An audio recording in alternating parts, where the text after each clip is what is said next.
उत्तिष्ठोत्तिष्ठ गोविन्द उत्तिष्ठ गरुडध्वज उत्तिष्ठ कमलाकान्त त्रैलोक्यं मङ्गलं कुरु।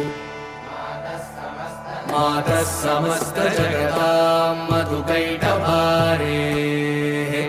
वक्षो विहारिणि मनोहर दिव्यमूर्ते श्रीस्वामि निःश्रित जनप्रिय दानशीले श्रीवेङ्कटेश दयिते तव सुप्रभातम्।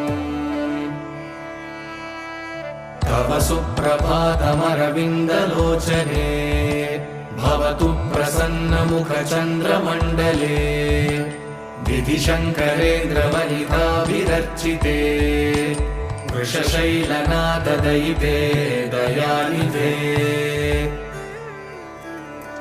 अत्र्यादिसप्त